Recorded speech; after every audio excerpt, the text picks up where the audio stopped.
Welcome back traders to the Millionaire Trading Club।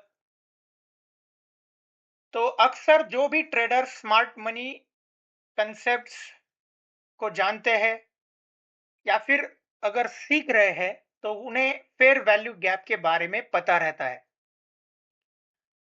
और most of the times जब भी traders fair value gap को use करते हैं तो वो वहां पर जो है अपना ट्रेड लूज कर बैठते हैं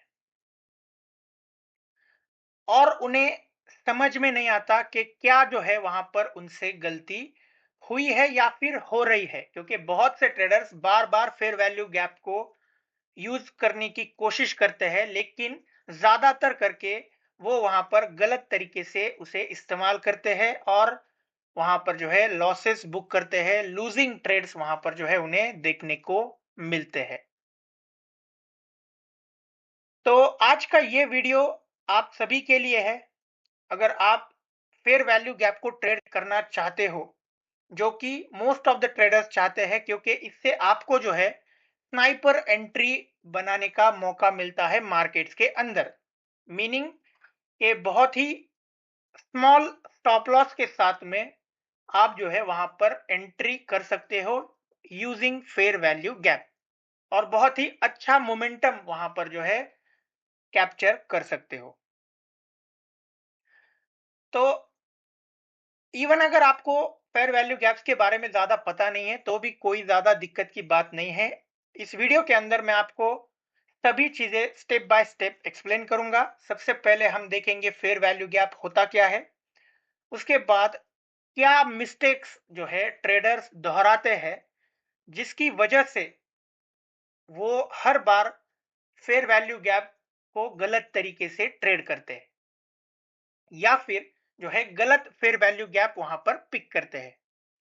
और आखिर में मैं आपको ये बताऊंगा कि आपको जो है किस तरीके से या फिर कौन से स्टेप्स को फॉलो करना है जिनकी हेल्प से आप जो है सही फेयर वैल्यू गैप पिक कर पाओ और मैक्सिमम टाइम्स आप जो है अपने एग्जीक्यूशंस सक्सेसफुली वहां पर कंप्लीट कर पाओ।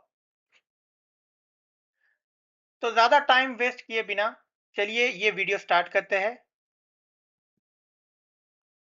तो सबसे पहले what is fair value gap. ये फेयर वैल्यू गैप आखिर में होता क्या है। तो इसे आप कुछ इस तरह से समझिए कि फेयर वैल्यू गैप वो एक स्पेस होता है या फिर एक सेगमेंट होता है प्राइस एक्शन के अंदर, जहां पर प्रॉपर ट्रेड नहीं हुआ है। ओके, मींस व्हाट कि वहां पर जो है प्रॉपर तरीके से ऑर्डर्स एग्जीक्यूटेड नहीं है, वहां पर एक इम्बैलेंस क्रिएट है। और जब भी प्राइस उस इम्बैलेंस को विजिट करता है बाद में, तब हमें जो है वहां पर रिएक्शन देखने को मिलता है।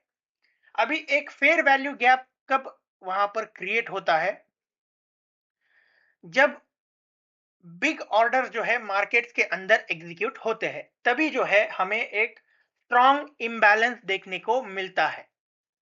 तो फॉर एन इंस्टेंस आपके सामने जो है ये एक 3 कैंडल सेटअप है जो कि आपको फेयर वैल्यू गैप को मैप करने में हेल्प करता है।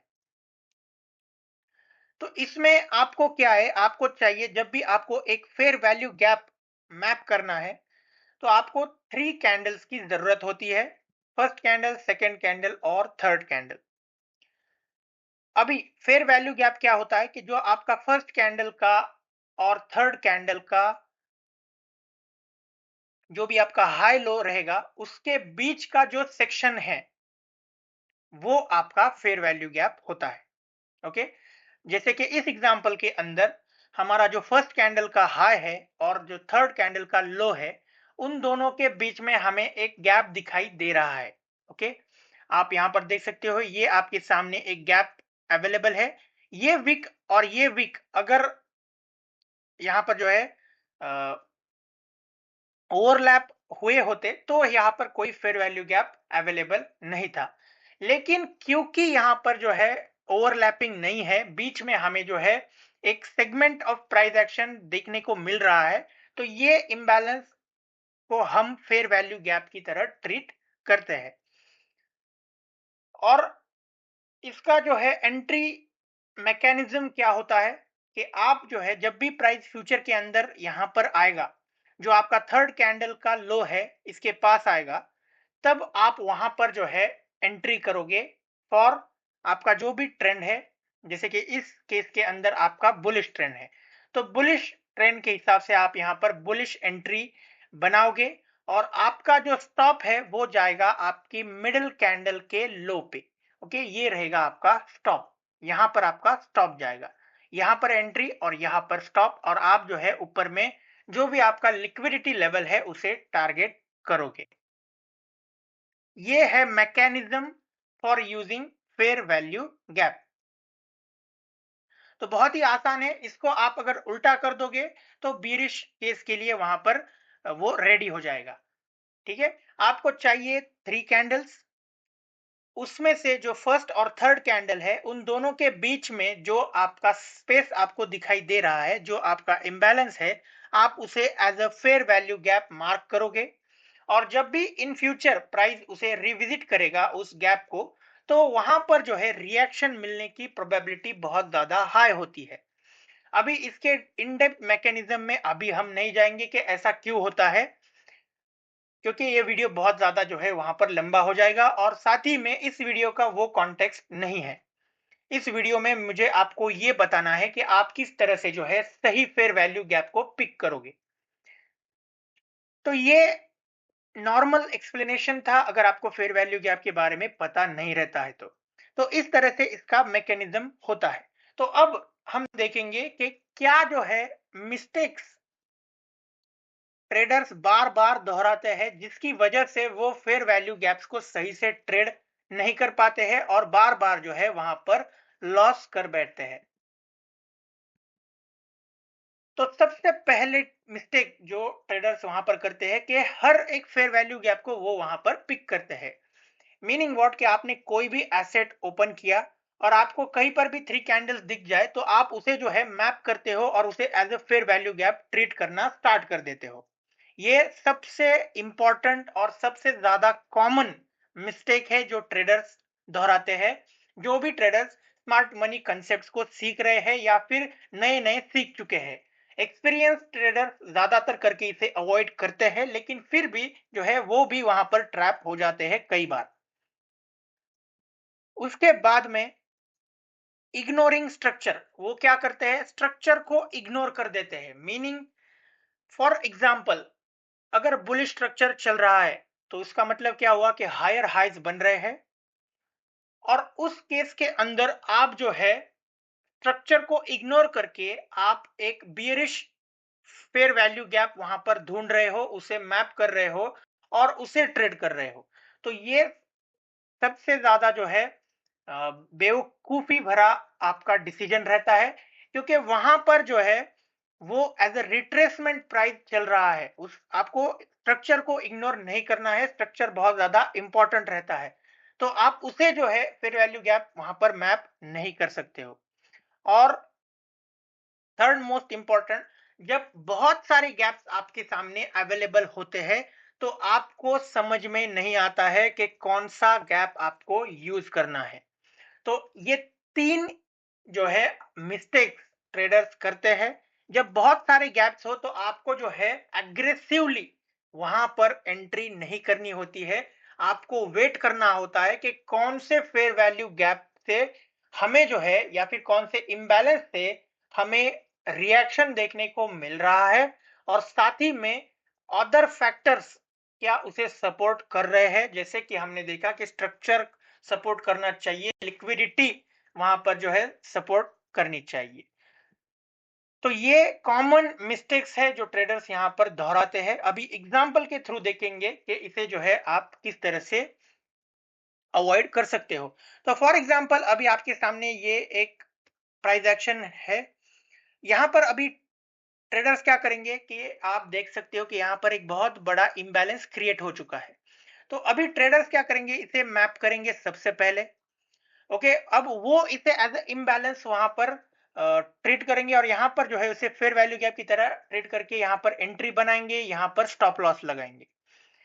तो अब मैं ये चाहता हूं कि आप जो है पहले वीडियो को पॉज करो और सोचो कि क्या ये सही है या फिर गलत है।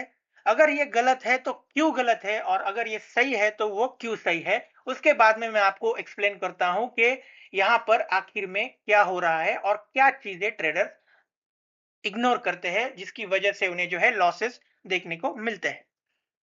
तो अभी इस प्राइस एक्शन के बाद अगर यहां पर कोई ट्रेडर इस फेयर वैल्यू गैप को देखकर एंट्री करता है तो उसका लॉस होना पक्का है। और प्राइस जो है यहां पर कुछ इस तरह से रिस्पॉन्ड करता है और आपको समझ में नहीं आता कि इतना अच्छा या फिर इतना बड़ा यहां पर एक फेयर वैल्यू गैप अवेलेबल था, फिर भी यहां पर जो है वो रिस्पेक्ट क्यों नहीं हुआ। जबकि आप ये नहीं देखते हो कि आपने जो है किन चीजों को इग्नोर किया है। अभी आप बोलोगे कि स्ट्रक्चर तो बीरिश है, तो हमारी तो कोई गलती नहीं है, लेकिन आपकी गलती है। आपने जो है मोस्टली इग्नोर किया है इसे। अगर पहले ही प्राइस ने लिक्विडिटी यहां पर स्वीप कर दी है तो उसके बाद ये यहां पर क्यों वर्क करेगा, ये आपको एक मींस कॉमन सेंस आपको यूज करना है। अगर लिक्विडिटी ऑलरेडी स्वीप हो चुकी है तो उसके बाद में आप इस फेयर वैल्यू गैप को क्यों यूज कर रहे हो। क्योंकि मैं ये नहीं बोल रहा हूं कि हर बार जो है इस तरह से ये ऊपर ही जाएगा क्योंकि लिक्विडिटी स्वीप हुई है। बहुत बार डायरेक्शनल मूव्स आते हैं तो वहां पर वो फॉलो भी होगा, लेकिन हमें चाहिए हाई प्रोबेबिलिटी सेटअप्स, ओके, जिसके अंदर हमारे फेवर में ऑड्स ज्यादा हो, तभी आप जो है over a period successfully trading कर पाओगे। नहीं तो जो है आप बहुत बुरी तरह से वहां पर ट्रैप हो सकते हो बार बार, और आप जो है अपना कैपिटल गवाते रहोगे। तो आपको जो है कुछ इस तरह से कॉमन सेंस को यूज करना है। और जो मिस्टेक्स मैंने आपको बताया कि हर एक फेयर वैल्यू गैप को पिक नहीं करना, स्ट्रक्चर को इग्नोर नहीं करना। बहुत सारे गैप हो तो आपको वेट करना है कि क्या यहां पर कोई रिएक्शन देखने को मिल रहा है। और इस तरह से सबसे इंपॉर्टेंट तो ये भी होता है कि लिक्विडिटी को आपको आइडेंटिफाई करते आना चाहिए। ओके, जो कि मैंने आपको इससे पहले भी एक्सप्लेन किया है कि लिक्विडिटी को आप किस तरह से जो है इजीली फिगर आउट कर सकते हो। अगर आपने वो वीडियो नहीं देखा है तो आप जाके देख सकते हो। तो अब सबसे इंपॉर्टेंट पार्ट है कि आपको कौन सी चीजों को ध्यान में रखना है जिसके मदद से आप जो है सही से फेयर वैल्यू गैप्स को ट्रेड कर पाओगे। तो आगे बढ़ने से पहले अगर आपको जो है ये टीचिंग्स पसंद आ रहे हैं तो आप मेक श्योर कीजिए कि आप चैनल को सब्सक्राइब कर रहे हैं। और साथ ही में अगर आपको मेरे डेली अपडेट्स चाहिए, जो भी मैं अपने ट्रेड सेटअप्स या फिर मार्केट के अपडेट्स, एजुकेशनल स्टफ जो भी होता है वो सभी टेलीग्राम के अंदर वहां पर शेयर करता हूं, तो आप वहां पर भी ज्वाइन कर सकते हो। लिंक आपको कमेंट्स के अंदर या फिर जो है आप सीधा चैनल के थ्रू ज्वाइन कर सकते हो, वहां पर आपको लिंक मिल जाएगा। तो अब how to pick the correct fair value gap, okay, step by step आपको जो है अभी मैं एक्सप्लेन करूंगा। तो सबसे पहले आपको हायर टाइम फ्रेम को देखना है, ओके, क्योंकि आपको एक्सपीरियंस नहीं है अभी, या फिर आप सीख रहे हो नए नए स्मार्ट मनी कंसेप्ट्स को आप जो है अभी अभी सीख चुके हो। तो आपको क्या करना है, आपको शुरू के टाइम में ही लोअर टाइम फ्रेम्स के ऊपर ज्यादातर करके काम नहीं करना है, आपको हायर टाइम फ्रेम का यूज करना है। अभी इसके पीछे का अगर लॉजिक आप मेरे से पूछते हो तो बहुत ही सिंपल लॉजिक है। आपको लगेगा ये स्मॉलर टाइम फ्रेम के ऊपर आपको एंट्री अच्छा मिलेगा, ये सब स्टॉप लॉस छोटा रहेगा, सभी चीजें। लेकिन जो इंस्टीट्यूशंस होते हैं वो हायर टाइम फ्रेम के ऊपर ही काम करते हैं। तो आपका बायस सही रहना बहुत ज्यादा जरूरी है। अगर आपका बायस ही गलत रहता है तो आप जो है कभी भी किसी भी सिर्फ फेयर वैल्यू गैप ही नहीं लेकिन कोई भी स्मार्ट मनी कंसेप्ट को सही से यूटिलाइज कर ही नहीं पाओगे। तो सबसे पहला स्टेप होता है हायर टाइम फ्रेम को देखना और उसे समझना कि कौन सा बायस वहां पर जो है क्रिएट हुआ है। Second is check the structure, जो कि मैंने अभी भी आपको बोला था कि स्ट्रक्चर को आपको चेंज करना, चेक करना है कि क्या स्ट्रक्चर फिलहाल मार्केट के अंदर चल रहा है। क्या बुलिश स्ट्रक्चर है, बेयरिश स्ट्रक्चर है, या फिर जो है प्राइस यहाँ पर एक्यूमुलेट हो रहा है, डिस्ट्रीब्यूट हो रहा है, जो भी है। ओके, जिसे आप जो है साइडवेज भी बोल सकते हो। ओके, साइडवेज या फिर कंसोलिडेट कर रहा है, तो आपको वो सभी चीजों को सबसे पहले आइडेंटिफाई करना है, और ये आप करोगे हायर टाइम फ्रेम के ऊपर ऑब्वियसली। और उसके बाद में आपको लिक्विडिटी जोन्स को कंफर्म करना है। ये सिर्फ 3 स्टेप्स अगर आप करते हो तो आपके जो है मैक्सिमम ट्रेड्स, जो भी आप फेयर वैल्यू गैप को यूज करके वहां पर लेते हो, वो सक्सेसफुल रहेंगे। तो अभी एक प्रैक्टिकल एग्जांपल आपके साथ में एक्सप्लेन करूंगा, जिसकी हेल्प से आपको समझ में आ जाएगा। अभी आपके सामने ये एक प्राइस एक्शन है। ऑब्वियसली आप इसे मार्क करोगे तो आपके सामने ये एक कंसोलिडेशन जोन है। ओके, यहाँ पर हमारे सामने कंसोलिडेशन एक रेंज आ चुकी है। फाइनली प्राइस ने इसे ब्रेक किया है। तो अभी आपका चेकलिस्ट जो था उसके हिसाब से आपको क्या करना था। आप हायर टाइम फ्रेम के ऊपर हो। ओके, मान के चलिए ये 1 आवर टाइम फ्रेम है। ओके, तो 1 आवर टाइम फ्रेम के ऊपर आपको ये दिखा कि यहाँ पर एक कंसोलिडेशन रेंज था, वो वहां पर जो है अभी ब्रेक हुआ है। ओके, तो अभी रिटेल स्टेप तो आपको बिल्कुल भी नहीं करना है कि यहाँ पर ब्रेक हुआ तो आप यहाँ पर ब्रेकआउट पे बाय करोगे, इस कैंडल के नीचे स्टॉप लॉस लगाओगे, वो सब चीजें तो बिल्कुल भी नहीं करनी है, क्योंकि आप एक स्मार्ट मनी ट्रेडर हो। अगर आप वैसा करते हो तो आप देख सकते हो कि आप वहां पर फंस जाओगे एट द एंड। तो यहाँ पर जब आप देखते हो कि कंसोलिडेशन रेंज से प्राइस बाहर जा चुका है, डिस्प्लेस हो चुका है, तो आपको क्या करना है। आप स्ट्रक्चर देखोगे तो आपको बुलिश दिखाई दे रहा है। अभी यहाँ इसे ब्रेक करने से पहले अगर आप इसे ध्यान से देखते हो तो ये कैंडल का अगर विक आप देखोगे तो यहाँ पर नीचे में लिक्विडिटी स्वीप हो चुकी है ऑलरेडी। तो ये आपके सामने एक और कंफर्मेशन आ चुका है कि प्राइस यहाँ पर बुलिश है। ओके, तो अब दो चीजें आपको यहाँ पर सपोर्ट कर रही है। सबसे पहले कंसोलिडेशन रेंज का यहाँ पर ब्रेक हो चुका है, प्राइस ने उसे लीव किया है। अ, जिस डायरेक्शन में लीव किया है उसी डायरेक्शन में हमें मैक्सिमम टाइम्स वहां पर ट्रेड सेटअप देखने हैं। और सेकंड, आपको कंफर्मेशन कहां पर मिला, इस कैंडल ने ऑलरेडी इसके नीचे जो भी लिक्विडिटी रहेगी उसे स्वीप कर दिया है। तो फिर से मार्केट क्या यहां पर आएगा क्या, तो प्रोबेबिलिटी बहुत ज्यादा कम हो जाती है। तो मैक्सिमम प्रोबेबिलिटी क्या है कि यहां से जो है प्राइस ऊपर की तरफ ही जाएगा। तो अब आप फेयर वैल्यू गैप को कैसे यूज करोगे। आपको दिखाई दे रहा होगा कि ये कैंडल और ये कैंडल, क्या ये 3 कैंडल स्ट्रक्चर आपके सामने आ चुका है, जो मैंने आपको शुरू में एक्सप्लेन किया था। तो बिल्कुल सही। अभी एक और चीज आपके माइंड में आ रहा होगा कि आपने ये 3 कैंडल्स क्यों नहीं लिए, ये फर्स्ट कैंडल, इसे सेकंड और इसे थर्ड कैंडल कंसीडर करके इसे आपने क्यों कंसीडर नहीं किया। तो आप अगर इसे ध्यान से देखते हो तो ये कैंडल है बियरिश कैंडल, और ये दो कैंडल है बुलिश कैंडल। तो आप जो है, तो यहां पर आपको जो है ये एक लो प्रोबेबिलिटी फेयर वैल्यू गैप दिखाई दे रहा है। लेकिन जब आप इसे देखते हो तो ये आपका high probability fair value gap है, क्योंकि ये 3 कैंडल्स जो है मोमेंटम को कैरी किए हैं। ये एक बीरिश कैंडल है। जब भी आप ऐसा देखते हो कि ये एक बीरिश कैंडल और 2 बुलिश कैंडल है, या फिर 2 बीरिश कैंडल एक बुलिश कैंडल बीच में आपको दिखाई देता है, तो उस फेयर वैल्यू गैप को आप ज्यादातर करके इंपॉर्टेंस नहीं दोगे, क्योंकि वो एक लो प्रोबेबिलिटी फेयर वैल्यू गैप होता है। ओके, कंडीशंस आपके हर जगह होते हैं, आपको जो है क्लैरिटी होनी चाहिए सिर्फ। तो यहाँ पर क्रिस्टल क्लियर हम देख सकते हैं कि ये फर्स्ट कैंडल, ये सेकंड कैंडल और ये थर्ड कैंडल आपका जो है मोमेंटम कैरी किए है। इस कैंडल ने तो लिक्विडिटी स्वीप भी की है। तो सभी ऑड्स आपके फेवर में आ चुके हैं। आपको यहाँ पर फेयर वैल्यू गैप आपने मैप किया, और जैसे ही प्राइस ने इसे जो है 2-3 बार टैप किया, आप देख सकते हो कि किस तरह से रिस्पेक्ट भी किया है बार बार, और उसके बाद में हमें जो है एक बहुत ही स्ट्रांग मोमेंटम देखने को मिला है।